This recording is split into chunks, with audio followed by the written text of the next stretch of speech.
Hello and welcome to the Holographic podcast.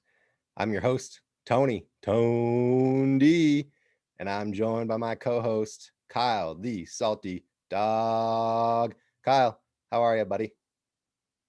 Good, man. Feeling good up in the hood. Summertime in Vermont, man. It's going pretty well. Took my first swim today down to Creamery Bridge. It was epic. Spent most of the time underwater. Nice. Excellent. Yeah, we did some swimming here too in Colorado. Beautiful summer. And now let's get to it. We're gonna talk about some fun stuff today. We're gonna talk about being a ski bum. More specifically for me, it was being a snowboard bum. Kyle kind of went back and forth. We'll get to that in a second. But the ski bum life. Snowboard bums are ski bums. I know. Sorry. I agree. Snowboard bums are ski bums. That's why you don't get your own category. That's why the title of the show is ski bum. But just to be clear, I was a snowboarder. Now, when Kyle and I met, Kyle, you were a snowboarder when we met, but you really did a lot of skiing more recently. You've switched to skis more frequently. Is that correct? Yeah, well, I mean, I grew up racing, so which fits my personality because I like to go fast and I like racing and things of that nature.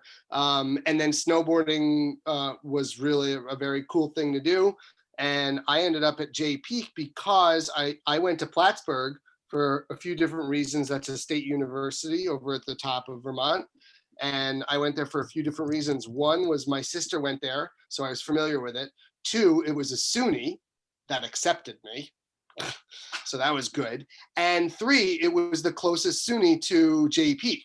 So I knew that I wanted to spend some time at Jay Peak because it was legendary for its snowfall and for being the furthest flung Vermont resort. And at that point, skis were still just really sucky right inventions. Like they hadn't advanced. Right. And snowboards were starting to become shaped, and they could carve and they could float in powder, and they were really for a few years they totally eclipsed skis. Yep. In terms of a tool to get down the mountain. And so I started riding. And then as skis started to catch back up and they became wider and they became shaped so they could carve and float, it was clear to me that skiing was now way more utilitarian for me. You know, if you missed a spot, you could stop and walk back up, or you could traverse across the side. They're just a far better tool for moving around the mountain, and they're obviously much more stable. You've got four edges as opposed to two. You've got poles, and you've got independent mobility of each feet. So I went back to skiing, and I barely snowboard anymore. Maybe once a year. He's a double planker wanker spanker. So we were double wanker spanker that'll spank your wanker planker. Double yes, yeah, exactly right. So we were I lived in Vermont and was a snowboard ski bum from the 98 season to the 2006 season. And Kyle, you moved there a couple years after that, I believe. So I was there 98 was my first year, but I don't remember you working at the rental shop until like 2000, was it? Or 2001? So Platt, I was at Platt 95 through 2000, and I had season pass at Jay every year. Right. We just didn't know each other that well. Or at all, really. I knew a few people that worked up there. And in the later couple of years when JG moved up in 98, 99, I knew him a little bit, and Costigan graduated 1 year before me, and Gretchen. So I kind of knew those folks, but it wasn't until 2000 that I moved up there on the 2-year plan. Me too. Now 2-decade plan. Yeah. And just got stuck. I got folded up under the Richie fucking umbrella, you know? So I moved away in 2006. I had some other things I wanted to pursue that I couldn't do there.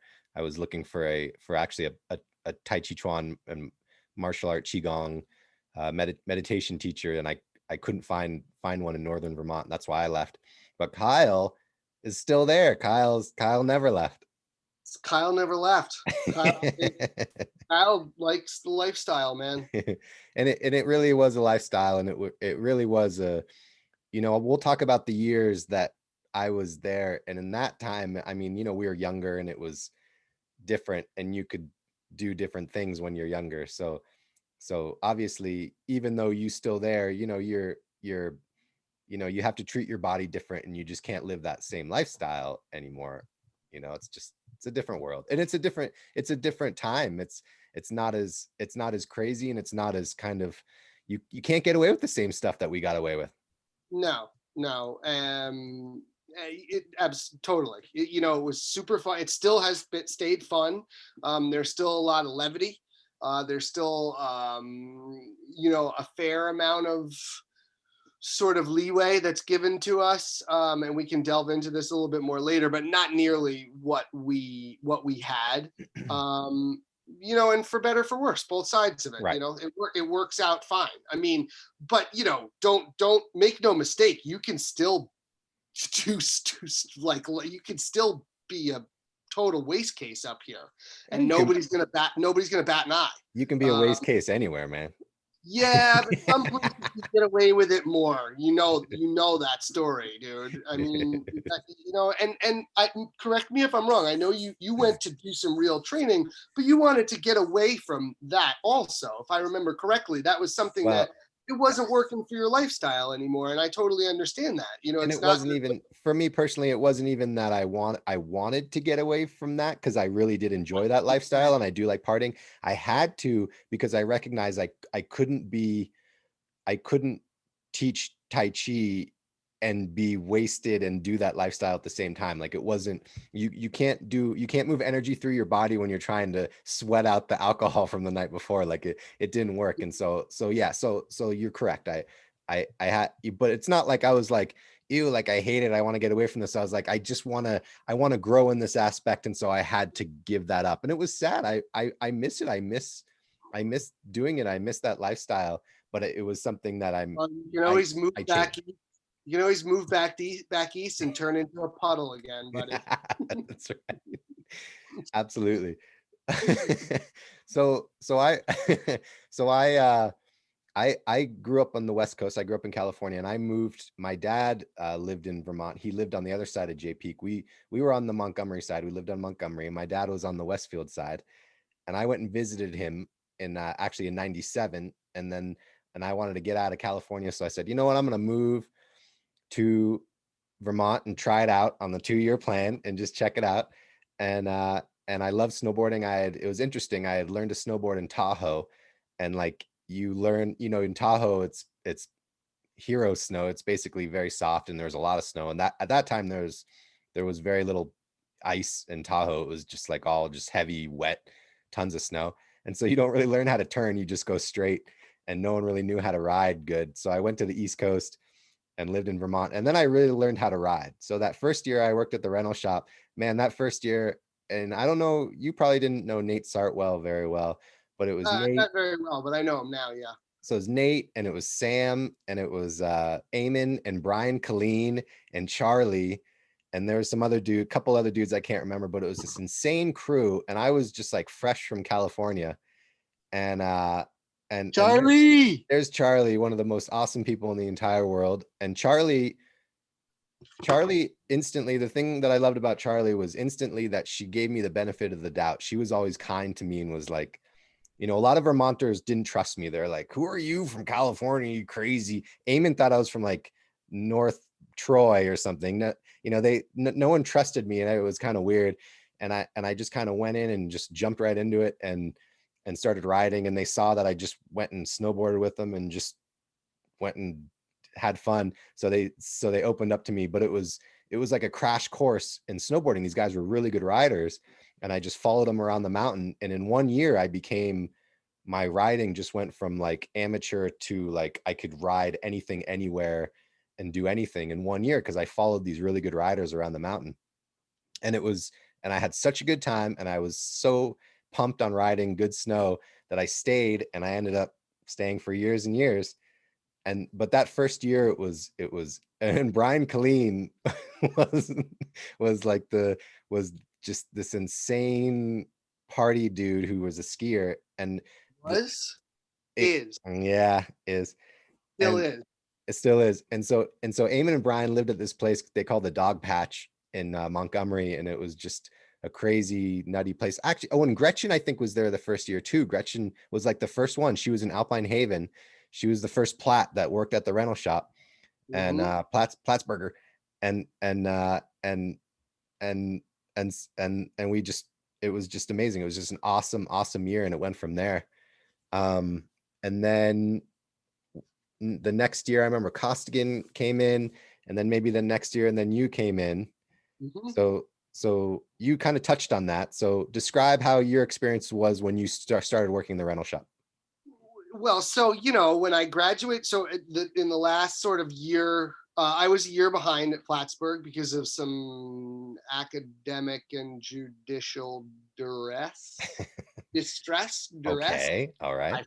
I fucked up. All right. So, but so Costigan came over first. Gretchen was a year ahead anyway. She was just a year ahead in school. But I kind of had the stage set for me if I wanted to come over, because they were just like, hey, listen, a few guys from the rental shop. I think at that point I knew you through them a little bit, and I was still in school, but riding every weekend. And there was plenty of places to rent, and I didn't have a plan, and I didn't want to go home to New York because I just didn't really like. I wasn't ready. I wasn't ready to do that. Um, Clearly, I have not ever become ready either. Um, Clearly. so there was a welcome, and I mean immediately they were just like, look, you can have a job, it's seasonal, and then you can go. I had a pretty good job in the summertime in New York, so that worked out really well. I could do my first season and second season. I did that. I did back and forth, but Richard obviously needs to be mentioned. He was the manager of the rental shop. He was a former New York police trainer. He was a beat cop for a minute, but he got off, but he was a police trainer. And then he came up and did snowboarding, and then he started running the rental shop. And he was like kind of like a godfather to us of all. Mhm. He just basically let us run the show as long as you didn't do anything too stupid. And I really mean that, too stupid. That was there was a big envelope there. Yeah. Because we really did a lot of stupid stuff. A lot of He was, leeway. A lot of yeah, leeway. there was a lot of leeway. But I mean, basically, I'll never forget. They, they had to. He's just like, look, you know what? He's like, you got to fill out an application. It's a little formal. You're fine. I know you. You're a friend of Costigan's. I've seen you. I've met you. We want you here. You can work. I know you can do the job. But he's like, fill this out. And of course, on the reference thing, it had references and what are your former jobs. And one of the things I put down, because this is something that I did, I worked at a nature preserve as a volunteer, and I worked with injured birds of prey. I was a falconer. And so for the first sole season, like Richard was like, oh, here comes the falconer. He's Yeah. coming up to fix the skis, Yeah. busting balls It all was day long, it every was day. a busting ball culture. It was you couldn't get away with anything. You got your balls busted constantly, and you Yep, busted other people's balls, and that was yep. the way it was. Yeah.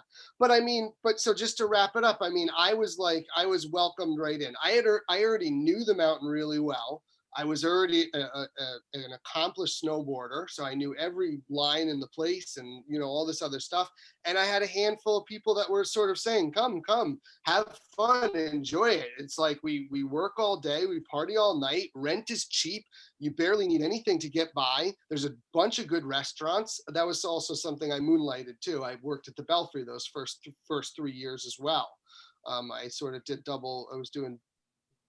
When did that happen? No, maybe it was after that. Anyway, yeah. So it was just it was an easy transition, you know.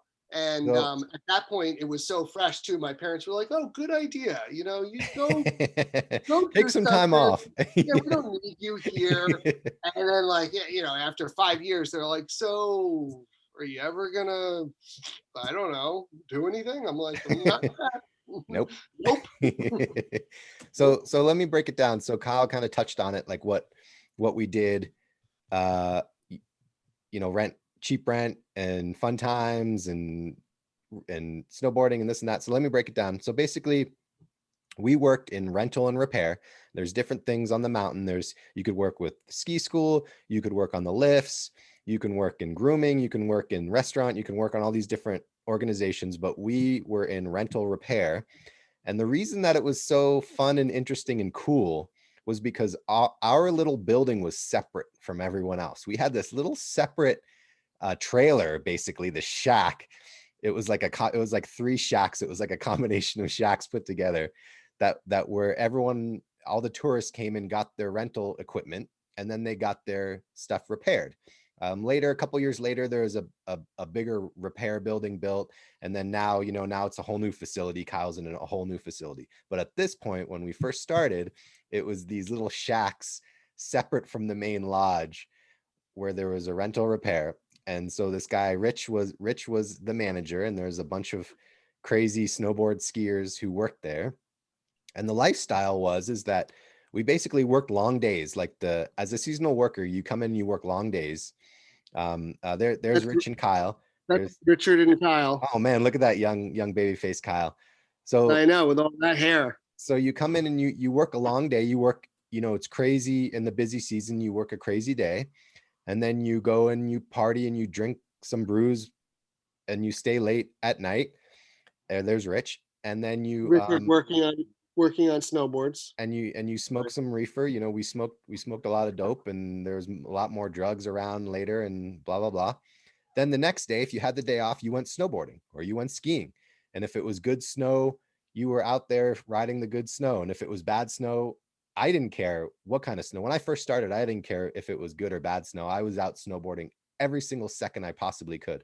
Yeah, and we would take ride breaks all day, rotating ride breaks. Yep. And even when we would work, we would luckily again we had a cool manager. He set up these things called ride breaks where we would take some time off of working and just go snowboard and go ski and then come back and work again.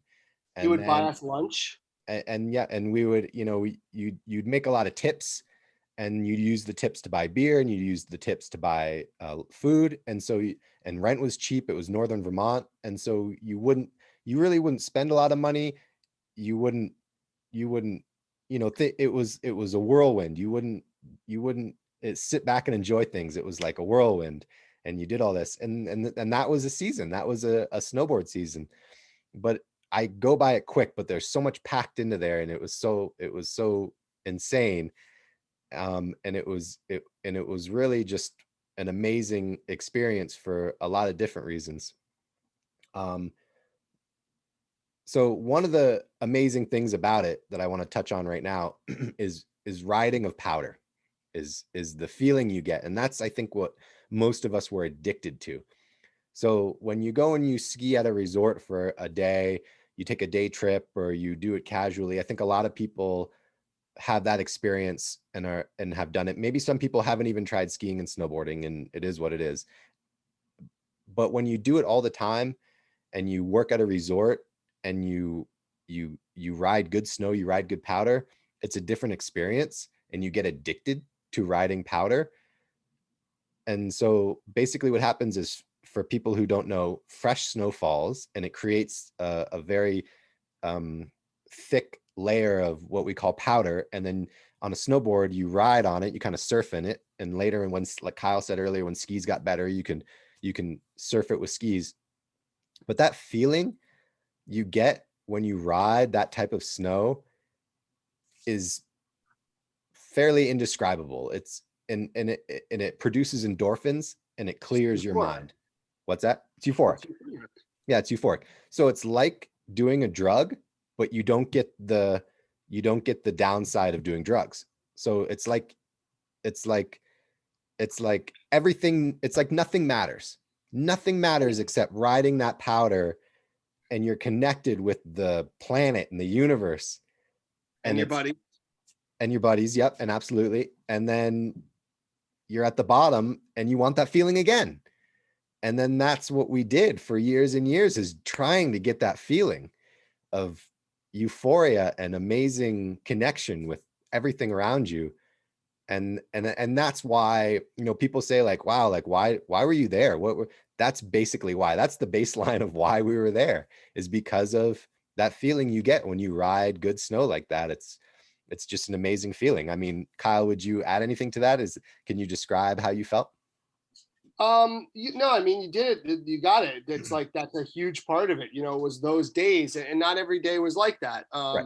Like J Peak was great for East Coast because there is a lot of natural snowfall. Like I was saying in the beginning, that's why I was attracted to this mountain.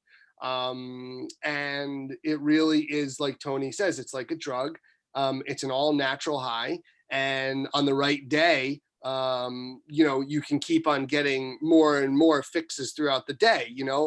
It's sort of at this point, it's like I don't want people to think that like we're like praise people, but it kind of does make you that way, except that it's healthy, you know what I mean, and it's fun, and there's a lot of camaraderie there. For me, things have changed. I actually prefer to ride by myself the last 10 years. I mean, maybe with one other person, but I don't really like big groups anymore. But it really was the reason that it is the reason that I rode or skied, is for those amazing days, whether it was 6 inches a foot, 2 feet is obviously even better. There's a tremendous amount of variation on day to day, snowfall to snowfall. Sometimes it's wet and heavy, sometimes it's super light and dry. But you get a good day and you can just surf it up, and it really does do something. It releases endorphins in your brain. You get this really amazing feeling. You get a really great workout by the end of the day. And then, and then you get to go and get fucked up with your friends, which is the best. You're wasting, you can drink 2-3 beers, do Papa this and Papa Lude, and you're having a great old time. Then hit the sack and you go at it again the next day. You hit the sack after a day of riding, and then you drink with your buddies afterwards. You sleep like a baby. Like, you hit the sack and you're out, and you're just like, never have I slept so good at being snowboarding all the time, because it just, the way that your body goes through energy, and then the way that your mind is dealing with stuff, you're just relaxed, but you're tired. But I don't know. It's like, it was a daytime. It was a daytime lifestyle too up here. Yeah. I mean, we did party at night, obviously, from time to time. Well, regularly. But barring Saturday night hangs or whatever, you were very much in tune. Days are short up here. Yeah. So if you had the day off and it was a powder day, other people didn't do it this way, but I would ride, go bell to bell, have a bunch of beers, have some dinner, smoke a little doobs, and then down for the count by 8-9 o'clock. Absolutely. Maybe 10 o'clock, because you got to get up the next day and do it again if it's snowing. It wasn't like all night clubbing. It was like the craziness was during the day, and you would be drunk during the day too a lot. It wasn't like all night clubbing. It was like all day being crazy, and then you sleep all night so you can do it the next day. Yeah. I was just going to say, a lot of people out west, those that know, they like powder. They get a lot of their powder at night, and then they turn into beautiful bluebird days. So they ride these gorgeous days, and those do happen here. My personal favorite, though, are storm riding days. I like the days when you actually ski in a blizzard, because I feel like everybody's a little more relaxed, because not everybody's trying to get to a finite, that not everybody's shredding a finite resource. There's more of this resource available, because you go and hit a flank of the mountain from 9 and 10, and then you maybe go someplace else. And then if it keeps on snowing, it's one of these big storm cycles. You can go back to those places a few hours later, and you can get just as good skiing. It's like everything is soft. Nothing is getting tracked out. And it's just really, those are my favorite days, because there's the frenetic sense of, I got to get it before this person, or I got to beat this person down there, which I really do have sort of learned to really not like late, in the last 10 years. That's sort of, I shied away from that. I'm still out there like crazy in the morning, I'm going to get it. But I don't love that part of it. I don't like the sort of cutthroat, like, all right, I got to go up early and get online and beat all these people there. It stresses me out, man. No, absolutely. It's actually why I do more cross country skiing these days, unless it's really, really a great day. I just don't like to be around people anymore. But those storm riding days, those are the best ones for me. Those are always my favorites. I enjoyed them, and I mean, in the early days, it could literally be any day. It could be the best day and I would be out there, and it would be the worst day and I would be out there. Then later, as I got older and I hurt myself, I'll go into this later when I hurt myself, The same thing happened to me. It was really about just going out and relaxing and having some good snow. And I personally never really liked riding in large groups. You know, if the snow wasn't that great and you're out with your buddies, yeah, it was fun. But I even from the beginning, I always kind of ditched the crowd, because for me, riding was had a freedom aspect to it. It was being able to go wherever you wanted in the moment. And if I had to sit and wait for the crowd, I really didn't like that. So actually, you probably don't recall this, but those big groups, I almost always ditched them, because I would just go off on my own and turn when I wanted to turn. And then I'd meet, and then when people were done, I'd meet and be, oh, there's Tony. And I'd just be drinking. And it was like I never left, but really I was Yeah. riding on my own. And that was my style most of the time. I never really enjoyed, some people would follow me or whatever, but I never really enjoyed the big crowd. I would always kind of turn on my own, because that's kind of how I dug it. And Yeah. it was what it was. Yeah. I dig that too, for sure. Um, so we were, some, like you see in movies, there's like Ski School, the movie, and there's these different movies that show like the glamour of being a ski bum. And a lot of people, a lot of mountains, the ski school were the best riders. That wasn't the case in our mountain. I'm going to be a little bit egotistical here, but it was what it was. On our mountain, rental repair were the best riders, and we had all the best skiers and riders. We ruled the mountain. And that led to a little bit of a ski school rivalry. We had a rivalry with ski school, and it wasn't anything crazy or bad, but in my early years there, it was a little bit bad. And let me just touch on that. Let me tell you a story. So so when I first started as a snowboard bum, I I was just open to anything, and I was just trying new things. But I knew what I knew what was, I've always had a inquisitive mind, and I've always been a critical thinker. So I could see bullshit when I saw it. And when I first moved there, I could see that people had a certain way of thinking. You either thought the way that they thought, or you don't know what you're talking about. And I instantly was like, bullshit. I'm going to think how I think, and you can go fuck yourself if you don't agree with it. And that's kind of how I've always been. So it is what it is. So when I first moved there, ski school was like, this is the way we do things. And if you don't like it, then you suck, because we do it right. And I was like, bullshit. You don't know what you're talking about, ski school. And I was a little bit vocal about that. And I just was like, fuck off. I'm going to ride and do what I want.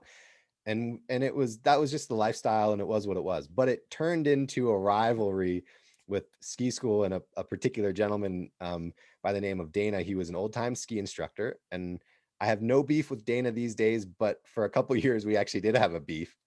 So what happened is the very first year I was there, these people rented snowblades. They came in and they rented snowblades, which are very short skis. They're super short skis, and they don't take much skill, and you can't really ride them like skis. You can't really edge them. You just kind of slide down the mountain, and it is what it is. So they took off to get a lesson, and then Dana sent them back down and they said, oh, this ski instructor said these things aren't good, and we need different skis so he can actually teach us how to edge.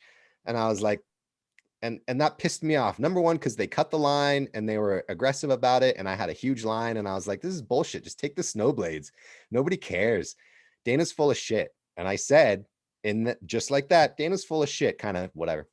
So I gave them the skis that they wanted. I didn't like deny them. I was just mouthing off because I was a young punk. They went back up and they told Dana exactly what I said. And he came down a couple hours later and he yelled at me, and he came down and he got in my face. And he could have just ignored it and been like, yeah, he's a young punk. But no, he came down and got in my face, and he's like, you don't know what you're talking about. They should have been on skis. I didn't want them on snowblades. You better shut your mouth. And I was like, fuck off. I can say what I want to say. I was like, fine, they're on skis, but you can go fuck yourself. And he was like, go fuck yourself. And Rich and the other guys were like, take it easy. And I was like, fine, whatever, Dana, mind your He's business. right now. Fine. He was right. But in the situation, he can go fuck himself, because he sends tourists back down in the busy time to switch when they could have just been on snowblades. Who fucking cares? Whatever. And that's what I said. and guess what? I did give them the skis. It's not like I was like, I will not do it. I gave them the skis and they went off so whatever. So we had that disagreement. So, and end of story, right? Next season, fast forward the next season. You weren't there yet. Costigan was there. It's Chris Costigan's first year. He was learning how to ski tech. So when you deal with skis and snowboard, you're a ski tech and you learn how to adjust them properly. And I had already been there for a season, so I was very well versed on adjusting them. And Chris Costigan was not. And there was this little ski in our little rental repair shack. There were rental skis and skis to be fixed right next to each other. And there were high performance skis that people could rent. And there were high performance skis that the ski repairmen were repairing. And Dana's repair skis were in this thing right next to the rental skis. And Chris Costigan, this is Chris's fault. Chris Costigan grabbed Dana's high performance special hot dog skis, privately owned skis, and is trying to adjust them for a customer and calls me over and says, Tony, I don't know how to adjust these. Like, what's going on? And I didn't question it or think about it. I just said it was busy. In these busy times in the rental shop, it's like lines out the door and everyone's screaming for the rental stuff and everyone's got to get up there. So you just do it. You just go quick. So I didn't even question the situation. I adjusted the skis for this particular gentleman and I gave it to him and he walked out the door. We moved on with our day. Dana, the same guy who got in an argument last year, comes down and says, where are my skis? And the repair guys are like, I don't know. We put them right here in the rack. And Rich, the manager, says, who set these skis up? And I can't remember. It was a Rosignol, blah, blah. Who set the Rosignol, blah, blah, blah up? And I said, oh, I did. And Dana looks at me, sees this guy who he doesn't like. And I look at him and he thought it was like malicious or something, but it was this total mix up that Chris had grabbed the wrong thing. But I wasn't like, at that time, like, I didn't give a shit. I wasn't going to throw Chris under the bus. We found this out later. I wasn't going to be like, Chris's fault. I was just like, yeah, I set him up. What's up? And Dana was like, God damn it. And it was just like, and he just turned red and he actually walked out. Like, he was like, I think he checked himself because he wanted to like fight me or attack me or something. Which actually says a lot because Dana is like a super chill, I know, way old, stoned old man who really doesn't give a shit about anything. And so the fact that you got him all riled up is positive that you are in fact an a-hole. But it wasn't my fault. That was your nickname. That was my nickname for a few years, was a-hole. Yep. Just for our audience, for a little bit of perspective. Yep. That's true. It wasn't your fault. It wasn't my fault. But so Dana was like, all right, fuck it. So he walked out. And so we were just like, he just did not like me. And then I found out, like, we investigated the situation. We found out that it was Chris's fault, this and that, blah, blah, blah. And I was just like, it was funny to me that this had happened and Dana like hated me because of it, but it really was not my fault. So then fast forward like a month or two or something, he's skiing on the mountain and I'm riding on the mountain and he's doing like this big crisscross and I'm just going straight because that's what I did a lot.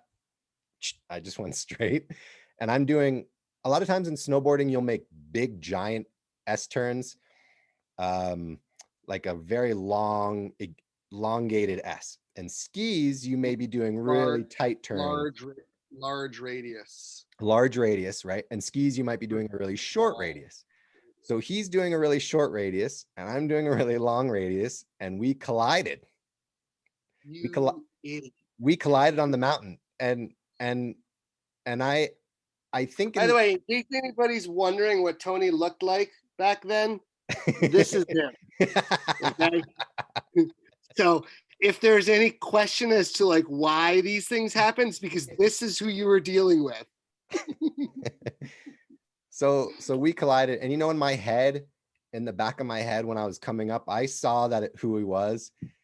Oh yeah, there I'm having a good time. There's some party. And I saw that Dana I saw who it was. And I went right into him. And I honestly, I didn't purposely try to hurt him. I actually kind of checked myself. I checked my snowboard so I didn't like really smash bad, but we collided pretty good. And like, I went down. I think he just like, I don't even think he went down. On skis, it's a little bit easier to check yourself. With snowboard, you might butt check. I went down on my butt. He didn't even go down on the skis, but he turned and he saw who it was, and he was livid. He went crazy. He was so pissed. And he started yelling at me, and I started yelling back, and it it almost turned into a fight right there. It almost went to fisticuffs right there, but it didn't. And when we got back down to the bottom, we basically, I mean, a lot of ski school were giving me dirty looks, and I was giving ski school dirty looks. And I'm just not the type of person who's afraid of anybody, really. I mean, it is what it is. And we were having a good time. Like my crew, my rental crew, like we basically we did whatever we want on the mountain. So I wasn't going to be fearful of ski school, but ski school was giving us dirty looks. And it just turned into this thing where it was just this rivalry between me and ski school. And I was like, you guys are full of shit and I can do what I want. And they were like, you don't know what you're talking about, and blah, blah, blah. And that's how it was for a few years. And it leveled off. And as time went by, I got to know different ski instructors, and it was more chill, and people like Dean were chill, and it was like it was more chill over time. But those first few years, I was like, if ski school looks at me wrong, like I'll fucking smack you, man. I don't care. And it was kind of like that. And that was fun to me. That was like an element of coolness. Like we were like, yo, I'm rental repair and you're ski school and you can fuck off. And that to me was fun. And so that experience to me was something I'll never forget. I love it. But I don't hold any grudges. Like I know that Dana, I think that there was a lot of weird stuff, like the mix-ups that happen. I don't have any. He might still think I'm a dick, but I don't have any grudge towards him. Ooh. Now Kyle, on the other hand, Kyle, you got into a similar situation with maintenance. So, well, I mean, why stop there? I mean, maintenance, ski patrol, food service. I think I've had some pretty good fights with most other departments. let's actually, in the modern era, I went toe to toe with the CEO. Nice. Yeah. Well, but yeah, if you want to talk about the maintenance one, we can talk about that. That's a doozy. Let's talk about the maintenance one. So I want Kyle to kind of tell the story, but just to build it up, every year we had an employee party where the employees would get together and party at the end of the season and celebrate and do weird things. And it was always weird, and everyone was messed up. It was weird. They were weird. And then there was this thing called the party bus, which was a big blue bus that would be used to shuttle people around the mountain. It was a shuttle, but we called it the party bus because it was parked right next to rental repair. And so we would break into it and go on it. Break into it, I just mean we'd open the door and walk in, and we'd go in there and we'd party. We'd drink and we'd smoke, and we'd basically party in there. So there's this party bus, and it was the end of the year employee party. Now, Kyle, walk us through what happened.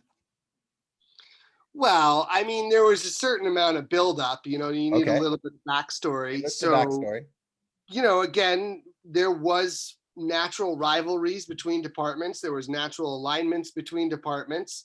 And one of the tougher, sort of like more insular departments on the mountain was the lift maintenance crew. Those were the rough and tumble roustabout guys that would take care of the lift operations and make sure that everything was mechanically good. They would climb up towers in blizzards and wrench on things and deal with just crazy stuff. So they walked around with a chip on their shoulder, naturally, and rightfully so, really. I mean, I would too.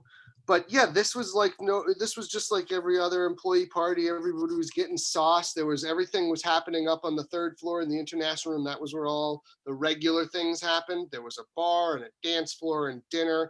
And then there was a few flights down, the lower you got, sort of the lower the socioeconomic status of your department was. And on the basement floor was maintenance. Yeah. And then right across the parking lot from maintenance was us. Yeah. So, you know, you're talking about really like, you know, the black sheep of the mountain, you know, either the people that clean the toilets or the losers that fix skis, and in between us was a muddy old parking lot. And it was just, you're talking about dregs of society, you know, it's like from a movie, you know, if there was like two, you know, poverty people fighting on the street and the officers would be just like, just let them fucking kill each other. Yeah. So yeah. Anyway, we were down in maintenance, having a good time, partying, just getting blasted.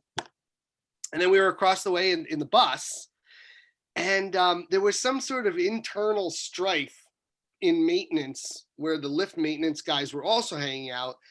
And one of the guys in lift maintenance was a man named Rich Buttons, and he was just a tough guy. Yeah, he was a dick. You know, I mean, whether or not the person was actually malicious inside, probably not.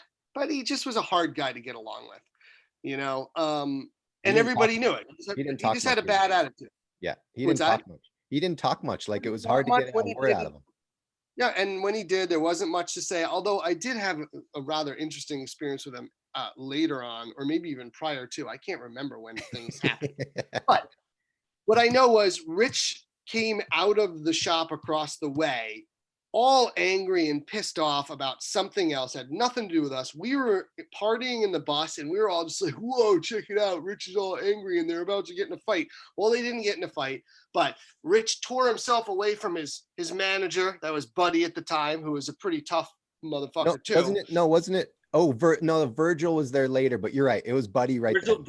Virgil happens in a minute. So Rich pulls himself away from Buddy and says something, and he gets in his car and he slams in reverse and he backs across the parking lot, smashes into a car, and fucking goes to take off, but something's going on, and all this is happening at once. And so we're like, holy shit, he just smashed into that person's car.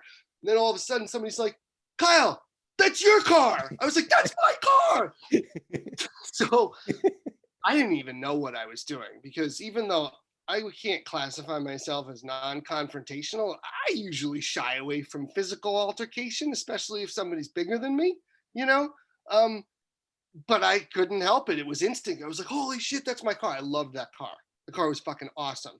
FYI, it was a Toyota Celica GT4, a rare homologated special, 2.2 inline 4-cylinder liquid cooled turbocharged all-wheel drive sports machine. Very rare, very choice. Anyway, Button backs into it. I see it happen.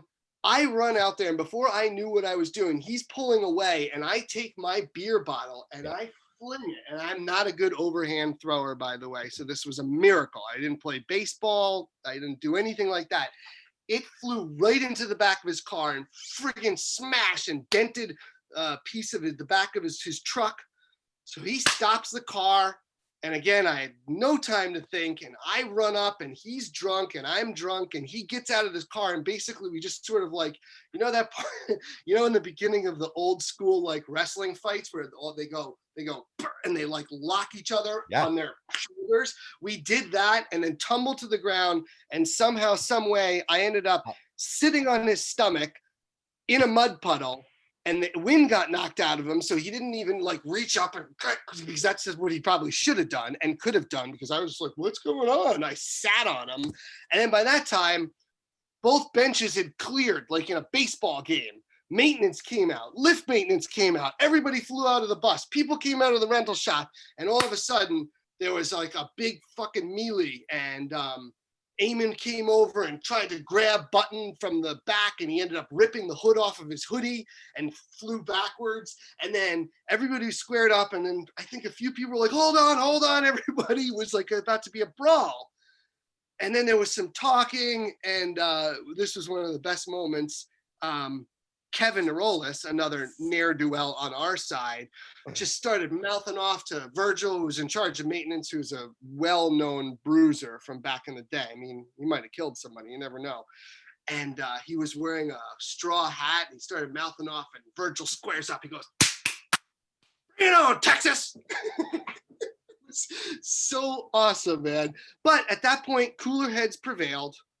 Buddy and Richard, I think, were down there, and they sort of separated their teams, and it sort of like entered into like a detente. We found like a boiling down. We turned the heat off, and everybody kind of went their separate ways, and Button and I sort of squared off, and I said, look, man, you backed into my car, you smashed it up. I'm sure you didn't mean to, but this is clearly an insurance claim. Can we agree on that? And we did, and we found everything was okay, and we went through the motions, and that was just one thing that happened. We got into a fight, even though I just basically, we fell on top of each other, and I ended up sitting on it. So yeah, that was a strange thing, you know. There was those moments, and you know, the employee party really brought out the best and the worst in everybody, because it was really a time to cut loose, man. And boy, did we. Every department did it. I mean, we got sloppy at those parties. I mean, really sloppy. And it wasn't always strife. It was like a lot of times, I mean, there was an orgy at one of them. I wasn't involved in that. That was legendary. We can delve into that next time. I wasn't involved in that one either, and I'm kind of happy that I wasn't involved. Yeah, it was fucking awesome. I mean, it's still legendary. There was that one where that might have been the same one where you were chucking snowballs at the side of the building, and one of them went through the open window into the banquet room onto a table with all of the upper echelon and his secretary and the person involved in payroll, and it flew up in a bunch of drinks, and it smashed a table full of food and drinks, and Bill came out and looked out at all of us who were innocent, except for you. Yeah, and he's like, I'm not impressed. And what did you say, Tony? What did Tony say at this moment when he could have said, oh shit, sorry, or I didn't mean to, I can't believe it. What did he say? Now this is Bill. This is the CEO. This is the head of the company. And I said, Bill, show me your tits. You idiot. Legendary. I think it was shortly after that you decided to leave.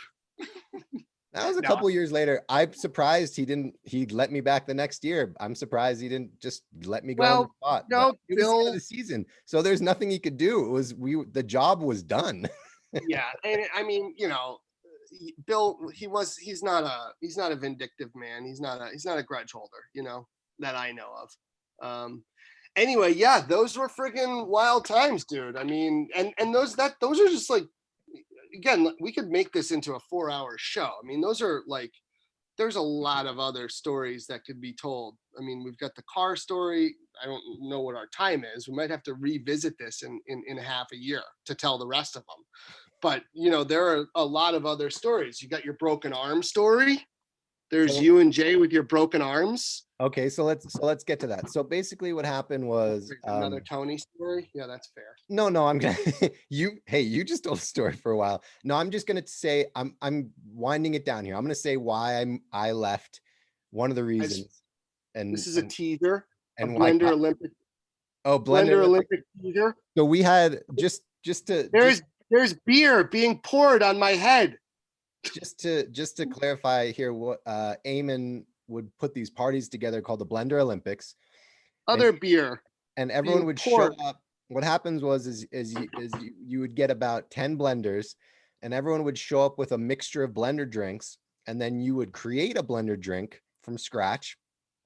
And then there was judges, and the judges would rate first, second, and third blender drinks. Now and then you had the dog ass bad award, which is the worst blender drink of the night, but most of the blender drinks were horrible.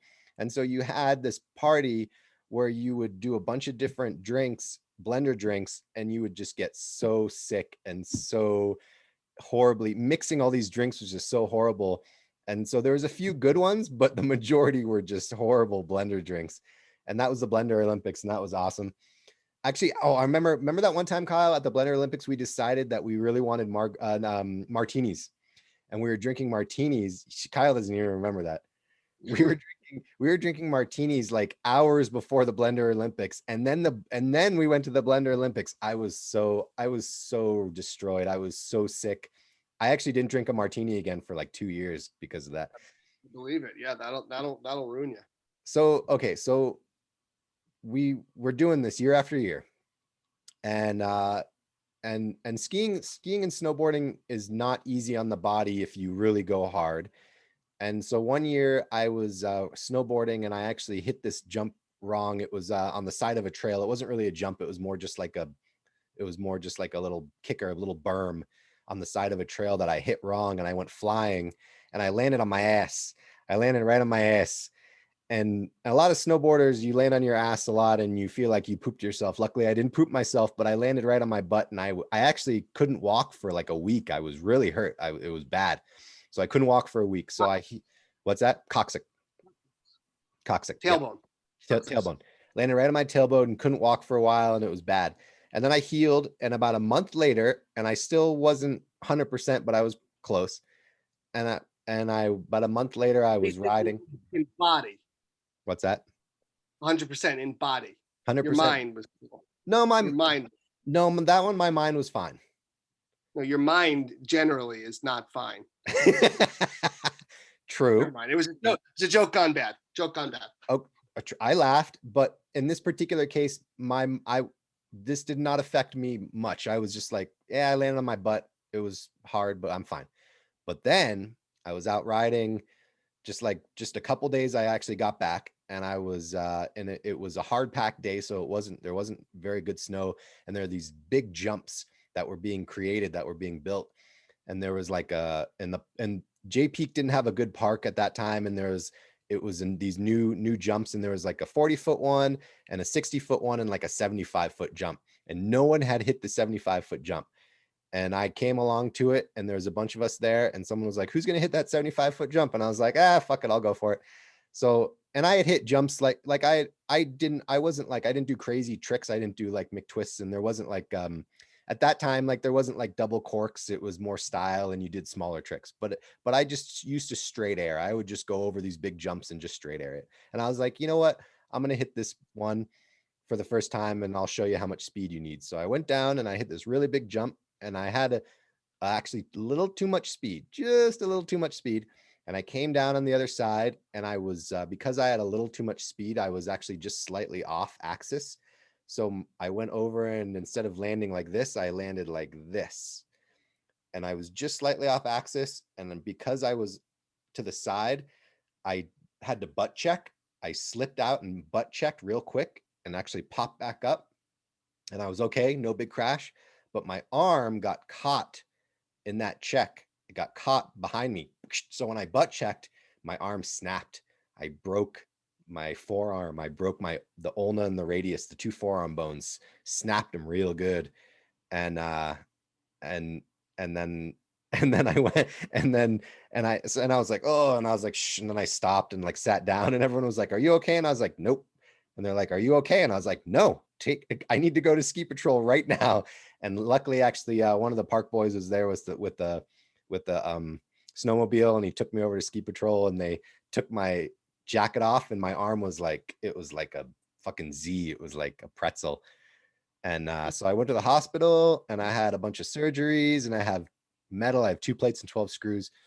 And that was a pretty major deal. And that screwed me up pretty bad. And I was obviously out for the rest of the season. And then a good friend of ours, JG, broke his arm, not as bad, but still broke his arm like a month later, like 2 months later. And so that picture was both of us with our broken arms. Yours ended up being a little bit more complicated too, because you had compartment syndrome. That's exactly right. That was about as bad a break as you could get. Yep. Right there.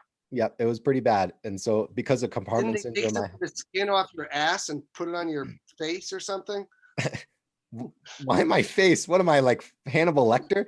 So compartment syndrome, basically the body rejects the metal, and so it was a serious complication that sometimes they have to amputate. Luckily, didn't happen to me. A big open wound on his arm. Yeah, what happened is they have to open up the wound and leave it open to release this pressure. But the wound wasn't closing all the way because it was open for so long. So they had to put a piece of skin from my thigh onto my arm to close this wound. It ended up being like disgusting. It ended up being like 8 or 9 surgeries, and you know, it was just it was a pretty gnarly thing. And so Yeah, and who had to foot the bill, you fucking son of a bitch? the John state, Q. the Taxpayer. state That's of who. the state of Vermont, thank you very much. Yeah, me. I So have to pay for your stupidity. you didn't pay for shit. You're right. I'm fucking on the. But that was the beginning of the end for me, because that injury did mess up my mind. So after that, I never rode the same. Riding in powder was still good, and I still rode good snow, but I was never as fearless, which is probably a good thing. And I was never as I always it was always in the back of my mind, like, oh, what if I crash like that again? And I, you know, over time, like, it mellowed out, and I'm able to ride. And now I have a family too. Like, I think about like my family, my daughters. I'm like, you know, I don't want to crash and hurt myself bad. I have to take care of my daughters. So, but that was the beginning of the end for me, for that lifestyle. And then over a couple years after that is when I decided to move, because I wanted to pursue Tai Chi, this and that. But that crash was the beginning of the end for me. Kyle, on the other hand, never had a beginning of the end. He's still there. Yeah, I'm still there. I'm still doing the same shit. I mean, I definitely have had my fair share of injuries. You know, a few years ago, I broke 3 ribs, or fractured, or yeah, I broke up 3 ribs, and that was pretty horrible. Um, and I've had some doozies over the years. You know, it's just it makes you think about things. I ski a little bit more mellow now, and it's probably less from monster catastrophic falls, although I've had a few. Nothing like your arm, obviously. Although my motorcycle is a different story, and that's a direct parallel. But you know, I definitely I take it back. You know, I'll charge on the skis, but conditions have to be just right. I like to go fast on the skis, but you know, conditions have to be just right, and I don't really do it quite, for me, measured against me formerly, it's not as reckless. Some people would see me ski still and they'd be like, wow, you're still a little nutty. And maybe to them I am, but it's all relative, you know? But the motorcycle thing is a perfect parallel. You know, I had that horrendous accident last year, and Tony and I were just discussing this off camera prior to, because I just got back from a 2-day track event, and I'm back on the bike, a new bike. The old bike was not salvageable by me. And you know, I'm riding, and I'm still riding fast. I mean, I'm, you know, definitely, it is, what I'm doing is risky still, but I've dialed it back, you know. And you know, I was not pushing that performance envelope yesterday.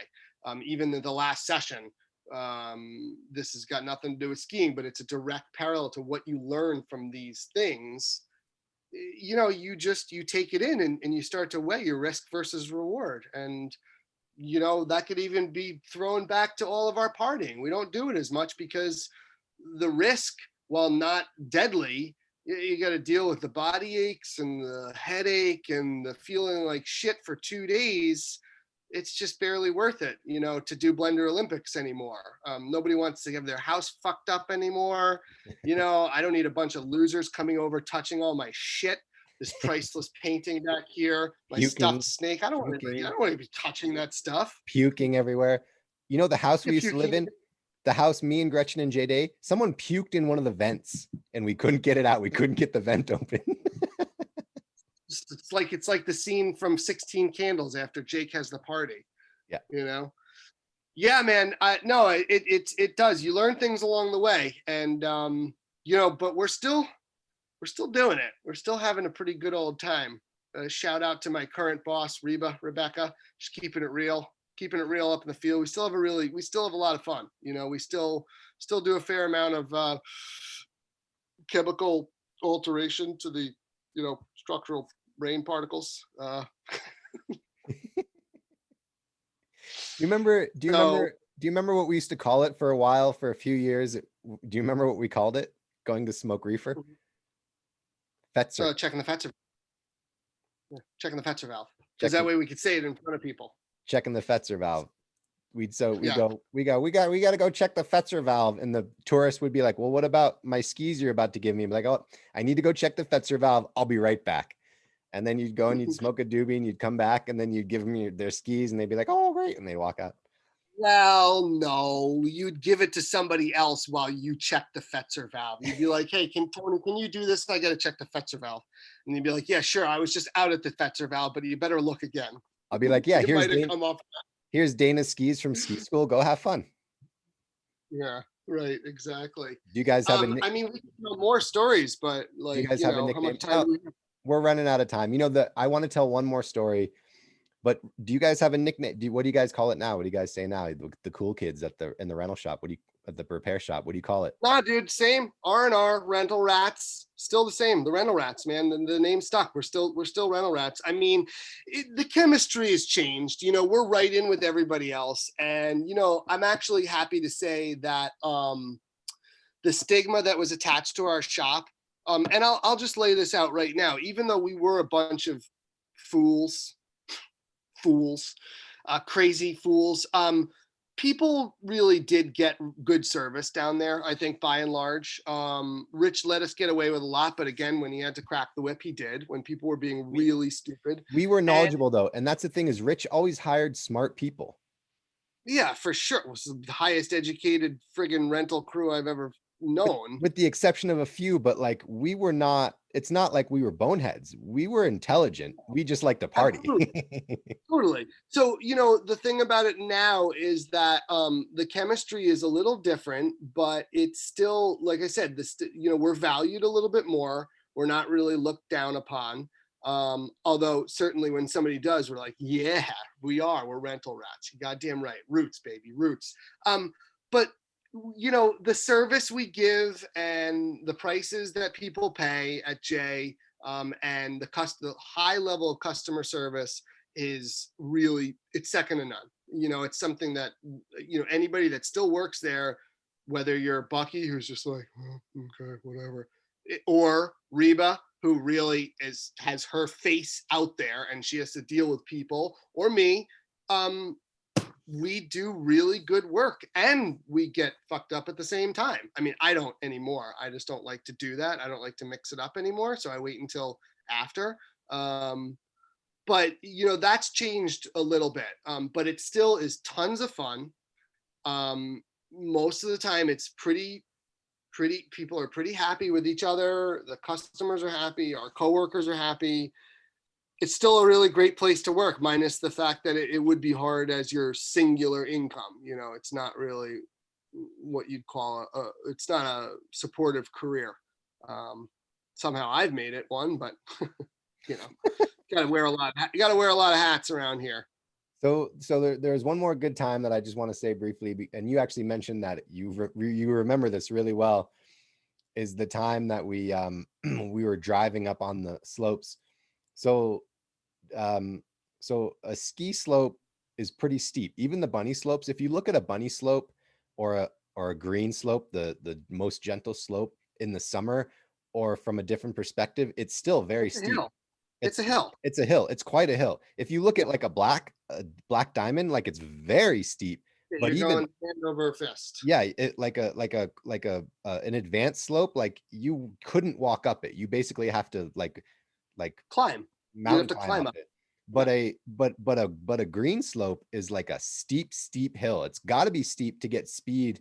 Even for a beginner, it's got to be steep enough. So you have these beginner slopes and they're groomed. You have groomers that are these snow cats that are specialized equipment that go on these beginner slopes. Other than that, other than skis, snowboards, and a groomer, you really don't want to take anything on the slopes because it's super dangerous. They're super steep. They're super slippery.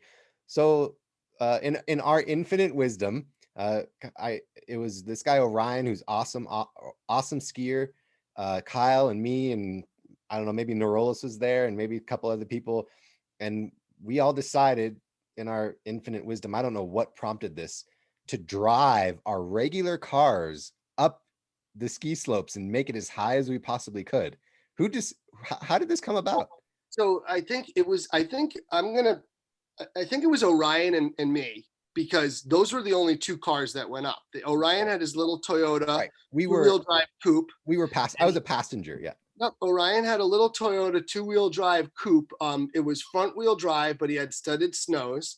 And I had my really specialized sports car, which was the equivalent of a Subaru WRX, but it was pre-WRX. It was the Right. World Rally Championship winner in 86 through early 90s. A very specialized machine, all-wheel drive, turbocharged, a real magical piece of equipment.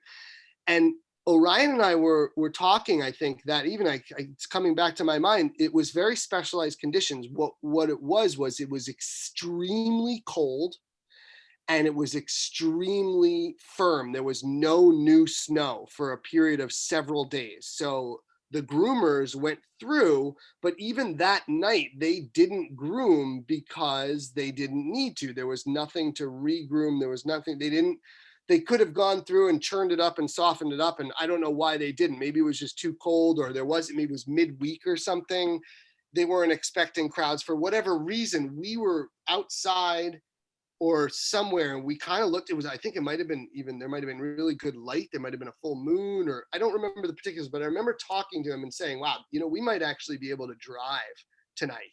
He's like, I got studs. I was like, well, I got all-wheel drive and snow tires. He's like, let's fucking give it a try. And the rest of us were like, let's get in, let's go. The other thing that makes this sort of a unique experience is that there was a spot outside the old repair shop. Oh, that you could get on there. Yeah. That it was a very shallow transition. So you didn't have to deal with, you couldn't get a car onto the snow in ordinary conditions because it would either be too steep or too much of a transition. This was a gentle transition up onto the snow. So you could get a car. It was like, instead of having a step up on the snow like this, which you couldn't get a car onto, you had this gentle ramp. So the car would just go up onto it. So those were all those specialized conditions. And man, we went for it. We went right straight up the flyer line. Yeah. And then we were charging. And we went a good ways up. I remember I made it just a few towers past where Orion made, because I had the all-wheel drive. But eventually it got so steep that I lost traction, spun around, and I don't remember who my passenger was, but I churned up enough snow I couldn't see, and we were spinning backwards down the slope.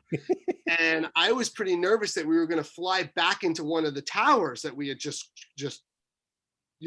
passed. Luckily we didn't, and as it mellowed out, I managed to get the car back under control, and then we went charging back down. That's what I remember. I mean, I honestly don't remember a lot. I think I was pretty wasted, but I do remember later looking at it and being like, that was really dumb. Like, that could have been very bad. Not dumb. It's cool. It's very cool. It was fun and it was cool, but it was a really dumb thing to do. No, I disagree. but I was not wasted. I had just had enough drinks and other things in me to make it like, yeah, this is cool, let's do it. But I was in control, you know what I mean? Like, otherwise I wouldn't. Kyle was in control, ladies and gentlemen. Kyle was in control. Kyle was in control. Kyle didn't crash that car except for that couple of times. Like 5 times. Didn't you have a bat? Wasn't there a bat at Kyle had this skeleton of a bat that got trapped in the front of that. Yeah, you remember that? When you had the bat in the front of your. Do you remember that? Yeah. Yeah, I remember that. He had a bat. He hit a bat, like a flying bat, and it trapped in his grill. And he had this skeleton of a bat that he left there, because I don't know why, because he left it there, and it was there for like 4 months. And you drove around with a bat in the front of that car. It was just plastered onto the front, like yeah. I hadn't thought about the bat in a while. A lot of weird things happened to that car, man. That car had a very interesting life. But it got worked, man. Ride them hard and put them away wet, Tony. You got it. All right. Well, I think that's going to wrap it up. I think we've given you a pretty good impression of what life was like. Well, what about the time with the? And what about the other time with the? What about life in the early 2000s as a ski snowboard bum? Was pretty good, and I'll never forget it, and I'll never regret it. And I'm so glad that I experienced it. And me too. And if you get a chance to be a ski snowboard bum, you should take it, because it's pretty awesome. Absolutely, 100% agree. So we'd like to do something here on the Holographic podcast, the 80s movies wisdom. We're going to do a little 80s movies wisdom today. This has been a fun show, so we're just going to do a fun, quick 80s movies wisdom. Kyle doesn't think it's very wise, and frankly, it's not very wise. But although Kyle, you do this impression really good. So let me build it up. So this is Right. I have to put a picture of our friend Steve in there. Oh my goodness, it's Steve Gem. All right, look at him. There he goes. Krusty the Clown. So 80s movies wisdom. We haven't done a Schwarzenegger movie in a while. I really love the movie The Running Man. The movie The Running Man is a classic. It's about a dystopian future where dudes kill each other on TV, and this actually has a lesson for the current political climate. But you know what? Fuck it. I'm not going to talk about it. So Arnold fights some dudes, and he fights this one guy who's a hockey player, and his name is Sub-Zero, and he beats and he kills Sub-Zero. Kyle, what does he say when he kills Sub-Zero? He says, here is Sub-Zero. Now just plain zero. Yeah, and that's it, folks. Perfect. The wisdom is 80s movies with Arnold Schwarzenegger fucking rock, man. 80s movies, go watch them. It's a good time. One Sub-Zero, no plain zero. I love it. It's great. Okay. So that was the show. Kyle, thanks for joining us. My pleasure, buddy. Fun to relive old times with you. It sure was. And this is and was and will be the Holographic Podcast, signing off.